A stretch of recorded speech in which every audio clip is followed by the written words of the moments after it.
ही गोष्ट बऱ्याच वर्षापूर्वीची आहे. ती माझ्या पणजोबांची आहे. माझ्या आईचे आजोबा. पूर्वीच्या काळी दळणवळणासाठी काही साधनं नव्हती. म्हणजे तेव्हा एस टीही नसायची. त्यामुळे कुठे जर प्रवास करायचा म्हणला तर पायीच जावे लागायचे. आणि माझे आजोबा तर 6 महिने एका शहरात तर 6 महिने दुसऱ्या शहरात जाऊन येऊन असायचे. माझ्या आजोबांची शरीरयष्टी ही खूप चांगली होती. म्हणजे असे सगळे म्हणायचे. आम्ही ज्या गावात राहायचो त्या इथल्या जवळच्या शहरामध्ये ते असले की नेहमी गावामध्ये यायचे. म्हणजे आम्हाला भेटायला यायचे. त्यावेळी असाच योग जुळून आला होता. आजोबा सगळ्या लहान मुलांसाठी खेळणी, खाऊ घेऊन शहराकडून गावाकडे यायला निघाले होते. रेल्वे जिथपर्यंत होती तिथपर्यंत ते तिथे आले. पण तिथून पुढचा प्रवास त्यांना हा पायीच करायचा होता. त्या काळात रस्त्याच्या कडेला दिवेही नसायचे. त्यामुळे मग तर कधी कंदील तर कधी मशाल घेऊन वाट पुढे काढत जावे लागायची. आणि त्या रात्रीही ते अशाच एका अंधाऱ्या वाटेने घरी चालले होते. वेळेचे भान ही त्यांना राहिले नव्हते. बऱ्याच महिन्यांनी घरी मुलांना भेटणार त्यामुळे ते खूप खुशी होते. कधीही एकदा घरी पोचतो आणि सगळ्यांना भेटतो त्यांना असे झाले होते.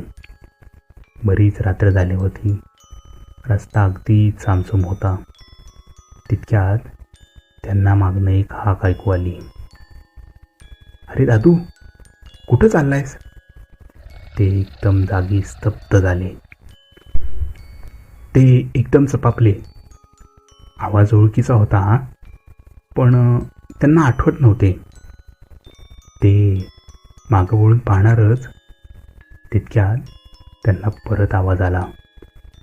पण यावेळीच तो आवाज वेगळा होता आणि तो त्यांच्या पत्नीचा होता. म्हणजे माझ्या पणजीचा. की मालक बघा ना काय झालं इकडं. पण आजोबांना मात्र कळून चुकले होते की काहीतरी विचित्र प्रकार आहे. कारण माझ्या पणजीचे तर असे येणे शक्यच नव्हते. तितक्यात त्यांना लक्षात आले की ज्या भागातून ते चालले होते तो भाग हाकामारीचा होता. म्हणजे आपणही हाकामारीच्या तावडीमध्ये सापडलो आहे हे त्यांना कळायला वेळ लागला नाही. त्यांनी जसे पुढे चालायला सुरुवात केली तशी त्यांना पुन्हा एक हाक ऐकू आली. बाबा, मी आहे, सुनीता, बघा ना माझ्याकडे. आपल्या मुलीचा आवाज ऐकून त्यांच्या अंगावरून सर्र करून काटा गेला. त्यांना भीती तर वाटतच होती पण त्यासोबत त्यांना रागही येत होता. कारण ती हाकामारी त्यांच्या मुलीचे नाव वापरत होती. त्यांनी चालण्याचा वेग वाढवला आणि आजोबांना तेवढ्याच जाणवू लागले की एक काळपट सावलीसारखी भासणारी आकृती त्यांच्यासोबत चालली आहे. आजोबांनी कितीही वेग वाढवला तरी ती त्याच वेगाने त्यांच्या मागे येत होती. एव्हाना आजोबांनाही आता कळले होते की हाकामारी आपला पाठलाग आता सहजासहजी सोडणार नाही. ते मांगीर बाबांना खूप मानायचे. मांगीर बाबा आमच्या घराचे रक्षण करत आहेत ते असे नेहमी सांगायचे.